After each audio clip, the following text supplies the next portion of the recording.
부여신도 애쓰셨습니다. 감사합니다. 고맙습니다. 서로 한번 이렇게 터치 한번 해주셔요. 주의 이름으로 사랑합니다. 오늘도 행복하시기 바랍니다. 어제 지난 요절의 말씀이 4절이었죠. 84편 4절 같이 한번 기억합니다. 주의 집에 사는 자들은 복이 있나니 그들이 항상 주를 찬송하리이다. 아멘. 85편은 두 가지 내용으로 그렇게 되어 있습니다. 전반부 1절에서 3절까지는 이스라엘의 역사에 있어서 큰 축을 이루는 두 가지의 역사가 있습니다. 첫째는 출애굽의 역사이고 두 번째는 바벨론의 역사입니다. 우리는 출애굽의 역사만 기억을 하시는데요, 이 바벨론의 역사도 굉장히 큰 역사의 의미를 가지고 있는 사건입니다. 왜냐하면 바벨론의 사건을 통해서 나타난 하나님의 거룩한 역사가 성경에 굉장히 많은 부분을 차지하고 있습니다.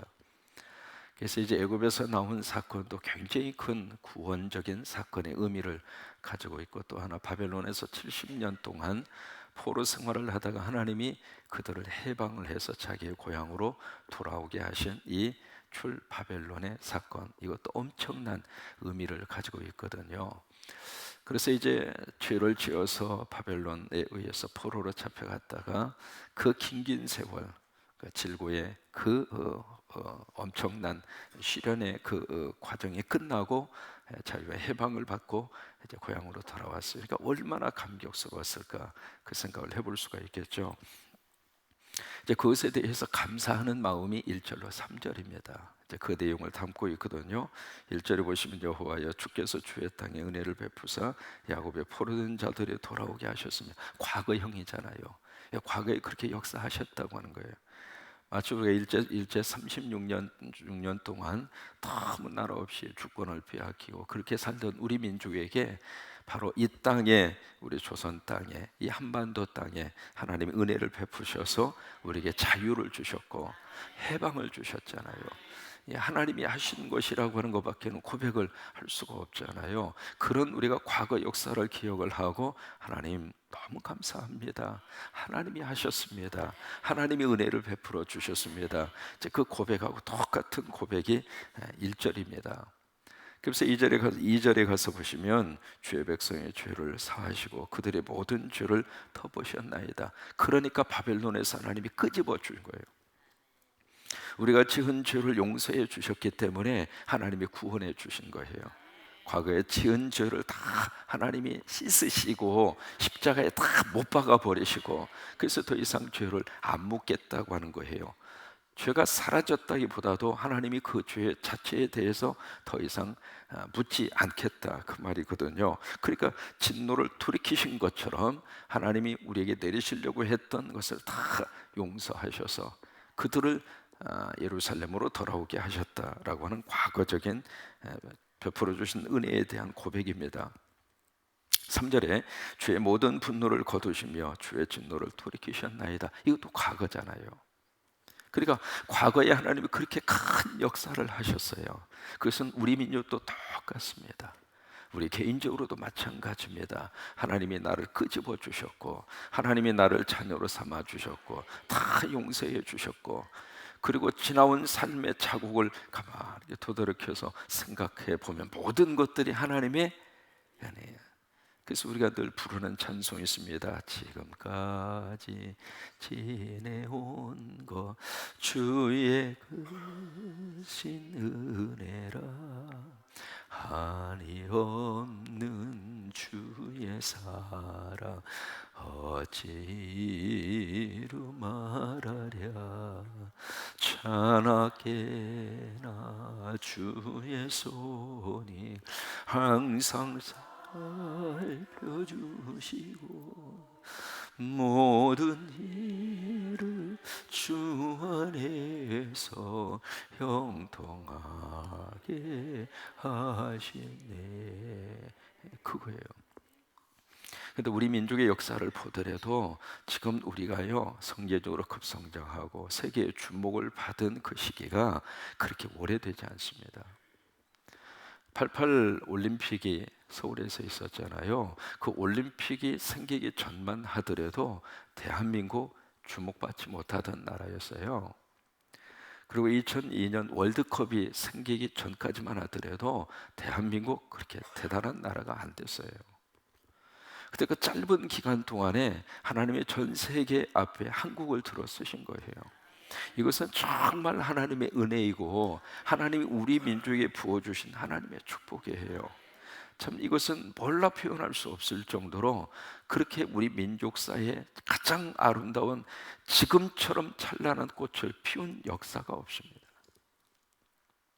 먹는 것도 그러고 사는 것도 그러고 삶의 환경도 그러고 우리가 누리고 있는 문화적인 혜택도 그러고 이게 전 세계 어디를 가든지 와이파이가 터지는 나라는 대한민국밖에 없어요. 그것도 다 공짜로 터지잖아요. 세상에 터널을 지나가는데 터널에서도 와이파이가 터져요.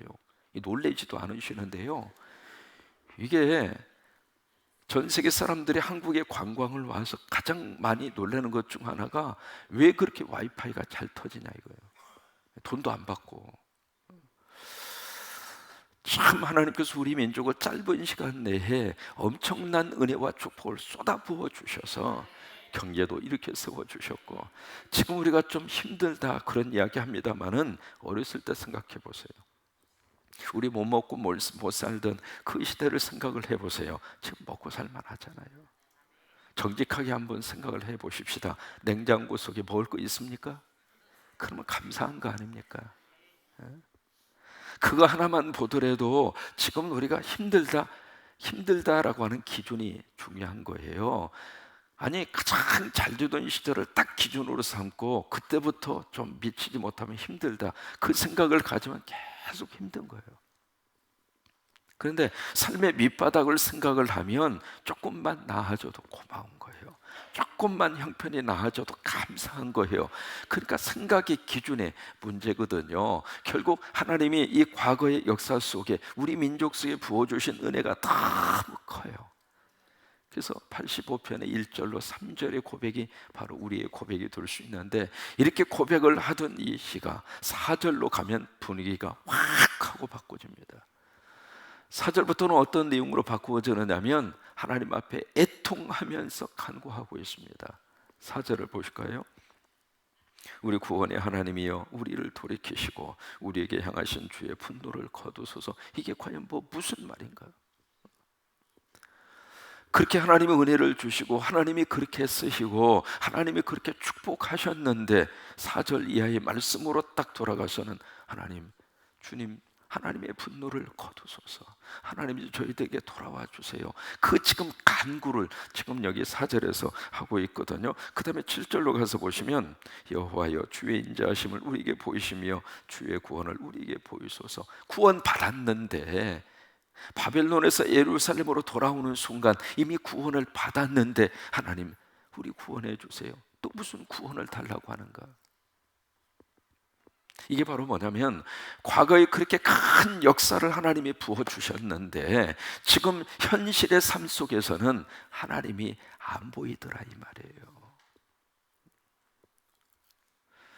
그 포로로 잡혀 있을 때에는 하나님이 우리를 해방만 시켜주면, 하나님이 우리를 좀 먹고 살게만 해주면, 하나님이 우리를 좀 발전해 주시기만 하면 하나님 잘 섬기고 하나님 의지하고 하나님의 말씀대로 살고 그렇게 살겠다고 다짐을 하고 그냥 엎드려서 하나님 앞에 통곡하면서 기도해서 하나님이 그 기도를 들으셔서 여기까지 축복을 해 주셨는데 현실의 삶 속에 들어와서 보니까 그 하나님이 안 보이더라 이 말이에요.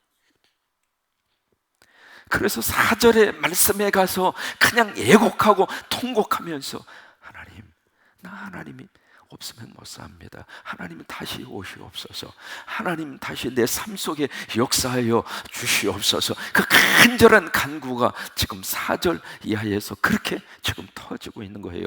여러분 이 85편의 20편의 말씀은 오늘 우리의 기도입니다. 배고픈 시절 교회는 세상 사람으로부터 칭찬을 받았습니다. 교회당 하나 변변하게 없었고 조그만 학구방 같은 그런 교회 건물, 시설이라고 할 거야 뭐가 있습니까?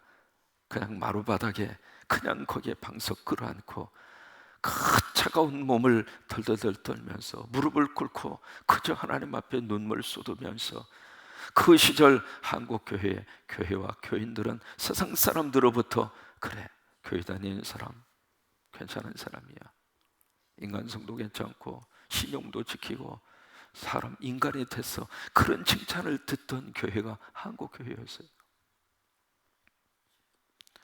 근데 이제 먹고 살만하게 됐습니다. 너무 좋은 시설을 가지고 있습니다.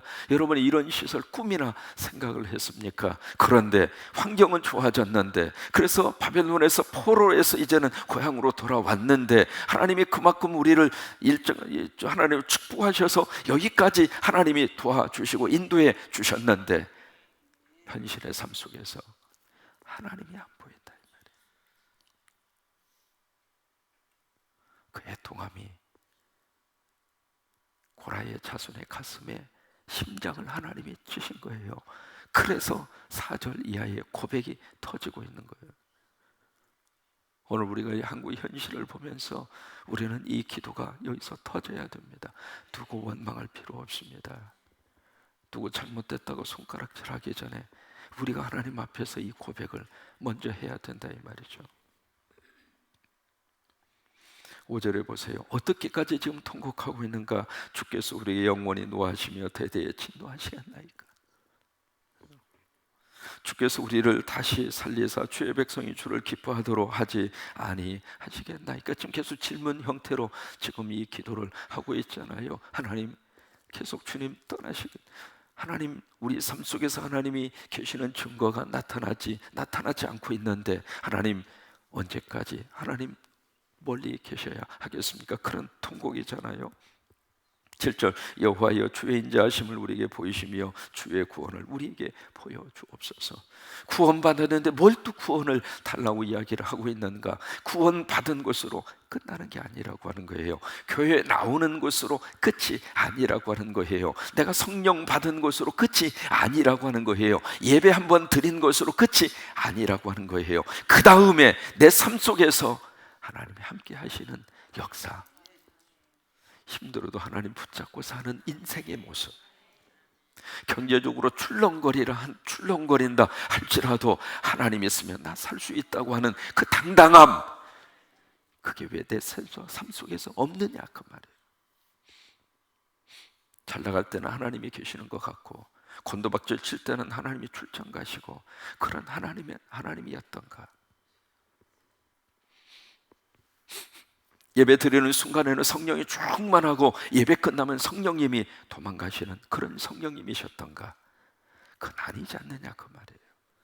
그러니까 그 마음이 속에서부터 하나님 이럴 수는 없지 않습니까? 아니, 하나님에게 말씀하고 있는 것이 아니라 본인에게 내 신앙생활이 이러면 안 되지 않습니까? 라고 하는 그런 스스로를 향한 애통한 심정의, 마치 심장을 꺼내놓고 통곡하는 듯한 그 고백이 4절 이하 7절까지 나오는 고백입니다. 그래서 8절에 가서 그렇게 하나님 앞에 지금 서원하고 있습니다. 내가 하나님 여호와께서 하실 말씀을 들으리니, 뭐냐면 하나님 말씀해 주세요. 하나님 다시 말씀하여 주세요. 그러니 그 말씀을 들으리니 무릇 그의 백성 그의 성도들에게 화평을 말씀하실 것이라.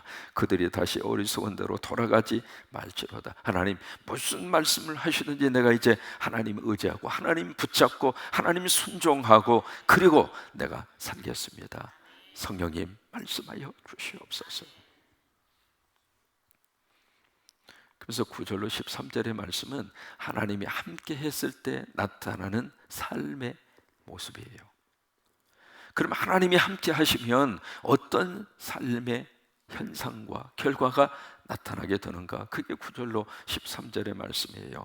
진실로 그의 구원이 그를 경외하는 자에게 가까우니 영광이 우리 땅에 머무리로다. 하나님이 우리 땅에 머물르시겠다는 거예요. 여러분, 영광이라고 하는 단어 굉장히 추상적입니다. 헬라어로 독사라고 하는 말 굉장히 많이 하고 많이 듣는 말입니다. 근데 영광 들린다, 그게 무슨 뜻이에요? 이게 개념 정제가 분명하게 되어져야 돼요. 그 개념이 분명하지 않으면 그 단어를 쓰는 의미를 우리가 잘 모를 때가 참 많아요. 영광이 뭐냐 이 말이에요. 우리가 영광하면 무슨 생각하느냐면 마치 부처의 뒤에 뭐가 이렇게 있어가지고 반짝반짝 빛나는 것처럼 그걸 영광이라고 생각하는데, 성경이 말하는 영광은 그런 의미가 아닙니다. 하나님에게 영광을 돌린다, 영광이 나타난다, 영광이 임한다. 그때의 영광이라고 하는 것은 하나님의 속성이 드러나는 게 영광입니다. 이해가 되셔요? 하나님의 성품이 나를 통해서 드러나는 게 영광이라 그 말이에요. 그럼 하나님의 성품이 바로 무엇인가? 그 다음에 쭉 기록이 되어 있습니다. 10절에 보시면 인애와 진리가 같이 만나고 의와 화평이 서로 입맞추고 진리는 땅에서 솟아나고 의는 하늘에서 굽어 포도다. 여기에 나오는 인애가 사랑이죠. 사랑, 진리, 의, 화평, 진리, 그 다음에 또 의. 이게 다 뭐냐면 하나님이 가지고 계시는 속성이라 그 말이에요. 그러니까 사랑이 하나님이잖아요. 그래서 사도 요한이 하나님은 사랑이시라 이렇게 나가잖아요. 진리가 하나님이잖아요. 내가 곧 길이요 진리요 생명이라. 진리가 하나님이잖아요. 진리가 예수님이고요. 여기에 의가 하나님이잖아요. 화평이 하나님이잖아요. 무슨 얘기냐면 우리가 영광을 돌린다, 영광이 임한다는 말은 하나님의 속성이 나를 통해서 드러나는 거예요. 용서하기 싫은 사람 살다 보면 있어요. 근데 하나님이 내 안에 오셨어요. 그래서 영광이 나타났어요. 무슨 이야기예요? 나는 용서할 수 없어요. 아니, 용서하기 싫어요. 근데 하나님이 내 안에 오셔서 영광이 나타나므로 하나님의 속성 용서가 나를 통해서 나가요. 그게 영광이라 이 말이에요. 그러니까 영광이라고 하는 말을 마치 무슨 개념화 시켜가지고 추상적으로만 자꾸 우리들이 쓰고 있는데 그게 아니라고 하는 거예요. 나를 통해서 예수님이 나타나고, 여기에 10절에 여기에 사랑과 진리 어떻게 같이 만납니까? 만날 수 없는 요소들이거든요. 의와 화평 어떻게 같이 만나요? 근데 예수님이 함께 하시니까 그게 만나더라 이 말이에요. 그게 영광이라 이 말이에요. 우리가 오늘을 살면서 그 하나님이 우리를 통해서 영광 받으시게 되기를 원합니다. 그 말의 구체적인 뜻은 오늘 하루를 통해서 도저히 사랑할 수 없는 사람을 내가 사랑하는 거예요. 그게 영광이 나타나는 거예요. 그게 하나님이 영광 받으시는 거예요. 바로 그런 것들이 우리 이 땅에서, 이 대한민국 안에서 하나님 일어나게 하여 주시옵소서. 이제 그 믿음의 고백입니다. 그래서 마지막 12절에 참 기가 막힌 말씀을 여기서 하고 있습니다. 여호와께서 뭘 주셔요? 그래요, 우리 하나님 좋으신 분이에요. 믿으시면 아멘.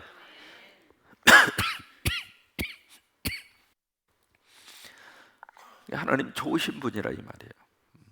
좋으신 분이기 때문에 우리에게 좋은 것을 주셔요. 부모는 자식에게 좋은 것을 주고 싶은 것이 부모의 심령입니다. 나 못 먹고 못 살아도 내 자식놈에게는 좋은 걸 입히고 싶고 좋은 걸 먹이고 싶고, 그게 애비애미의 심정 아닙니까? 옛날에 이유식이 없었을 때 어떤 식으로 아이들 기르셨습니까? 그거 입에다가 넣어서 오물오물 해가지고, 엄마가 바로 이유식을 만드는 입이 바로 공장이었어요. 여기서 오물오물 해가지고 그 이유식을 만들어서 도로 그걸 뱉어가지고 눈물겹습니다. 그렇게 해서 자식 다 키우고 그렇게 해서 자식 세상 앞에 내놓은 거 아닙니까? 여러분 그래야 안 그래요? 그러면 그거 해서 이렇게 주면 애가요 딱 하면서 에이 더러워 안 먹어. 그런 싸가지 없는 녀석이 있었습니까? 애미가 주면 입 딱 벌리면서 아이고 그러면서 그냥 그렇게 해서 자식을 먹여가지고 그 자식을 키워낸 거 아닙니까? 그렇잖아요. 그러니까 부모는 자식에게 뭔가 좋은 것을 주고 싶은 것이 부모의 심정인 것처럼 우리 하나님은 좋으신 분이세요. 지금 우리 민족이 겪고 있는 어려움도 하나님이 좋게 만드시기 위한 하나님의 채찍이라고 믿어요. 다만 우리가 정신 차리고 더 많이 기도하셨으면 좋겠어요. 하나님은 그렇게 하고 싶은데 우리가 기도하지 않고 우리가 회개하지 아니하고 하나님이 드러나지 않으면 못하신다 이 말이에요. 더 열심히 나와서 기도하고. 그래서 여기 여호와께서는 좋은 것을 주시리니 우리 땅에 그 산물을 내리로다. 그래요. 좋으신 하나님이 충만히 임하면 그 땅의 결과가 좋아요. 그 땅의 백성들이 좋아요. 그렇게 임할 수 있게 되기를 원합니다. 참 사랑이 묘합니다. 사랑받고 있다고 하는 것이 느껴지면 너무 행복한 거예요. 버클리에서 재미있는 실험을 했습니다. 쥐를 놓고 이렇게 보통 실험할 때 쥐를 가지고 많이 실험을 하잖아요. 세 가지 종류의 쥐를 놓고 실험을 했습니다. 하나는 쥐 한 마리, 두 번째는 쥐 5마리, 그 다음에 세 번째는 쥐 한 마리, 이렇게 세 가지를 놓고 똑같은 환경, 똑같은 먹이, 똑같은 분위기. 셋. 차이가 어떤 차이냐? 한 마리 쥐는 지 혼자 먹고 놀도록, 5마리 쥐는 5마리 쥐가 서로 엉켜져서 형님 먼저, 아우 먼저 그렇게 살도록. 마지막 세 번째 쥐는 주인이 가서 자꾸 쓰다듬어 주는 거예요. 아이고 우리 쥐새끼 예쁘네. 아이고 이 쥐새끼 오늘도 행복하게 잘 살아라. 그리고 제 형님 건 노래 차이콥스키 노래를 틀어주고. 그런 식으로 해서 이 쥐 3마리를 쭉 해서 이제 이렇게 그 임상 실험을 했는데, 한 마리 혼자 열심으로 살던 이 쥐는 500일 살았습니다. 아니 600일 살았습니다. 600일. 그 다음에 5마리가 함께 얽혀져서 사는 이 쥐는 700일 살았습니다. 마지막 한 마리, 주인이 자꾸 쓰다듬어 주고 노래 불러줬던 이 쥐는 며칠 살았을 것 같아요? 950일. 그러니까 혼자 열심히 막 맛있게 먹고 좋은 환경에서 살던 쥐하고 똑같은 환경이지만은 주인이 가서 자꾸 쓰다듬어 준 거예요. 아이고 우리 쥐새끼 예쁘네. 아이고 오늘 또 잘 살아. 노래도 들려줘. 그러니까 이게요, 이쪽은 600일인데 이쪽은 950일 살은 거예요. 3분의 1을 더 산 거예요. 여러분 동물도 그렇습니다만은 식물도 똑같잖아요. 사람은 더 그래요.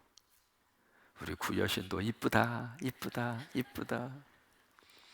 세상에 여러분 손을 한번 내밀어서 구여신도 자 만진다고 생각하고 우리 구여신도 이쁘다, 이쁘다, 이쁘다.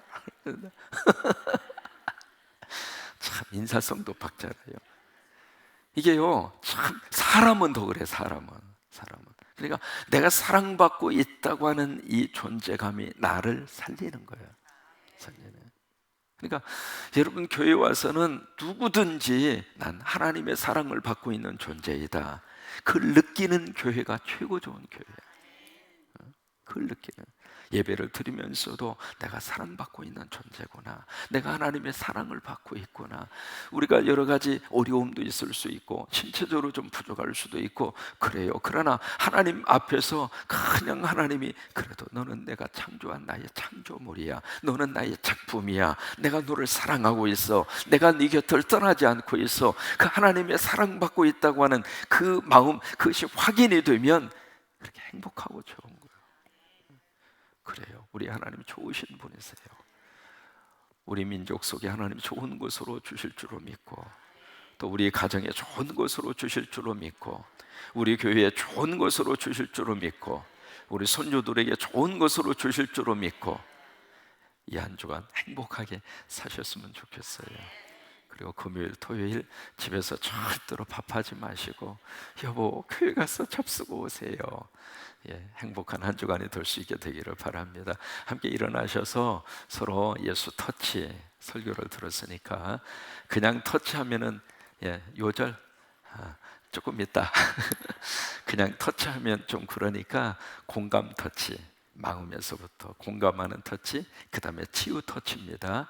내가 주님의 이름만 만져주면 그분이 고침받는 거예요.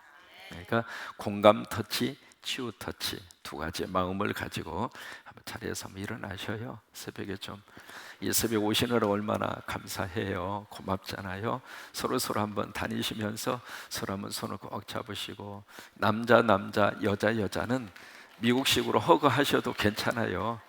주의 이름으로 한번 저 이렇게 터치 한번 해주셔서 한 주간 동안 행복하시기를 바라고요.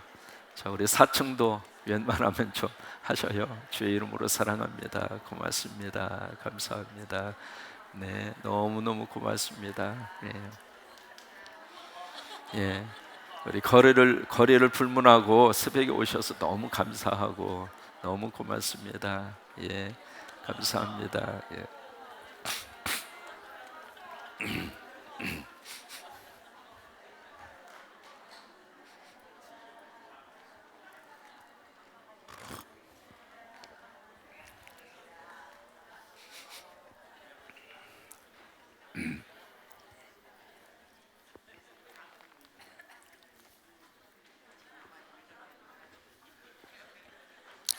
좀 아쉬우면 끝나고 나서 또 하세요.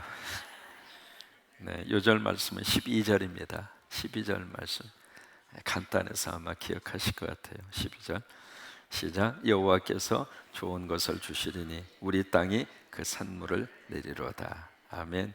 다시 한번 시작. 여호와께서 좋은 것을 주시리니 우리 땅이 그 산물을 내리로다. 이 산물이라고 하는 것은 추수라고 하는 뜻입니다. 추수거리가 생길 것이다 그 말이에요. 그러니까 하나님이 좋은 분이니까 이 땅에 식물이 자라게 하셔서 그 식물이 자라게 함으로 우리가 먹거리를 하나님이 주실 것이다. 이제 그것을 여기서 산물이라고 하는 단어로 그렇게 번역을 한 겁니다. 다시 한번 12절 시작. 여호와께서 좋은 것을 주시리니 우리 땅에 그 산물을 내려다. 우리 땅 대신에 우리 집이 그렇게 하셔도 좋고, 우리 자녀가 그렇게 하셔도 좋고, 우리 나라가 그렇게 하셔도 좋아요. 다시 한번 12절 여호와께서 좋은 것을 주시리니 우리 땅이 그 산물을 내리로다. 아멘.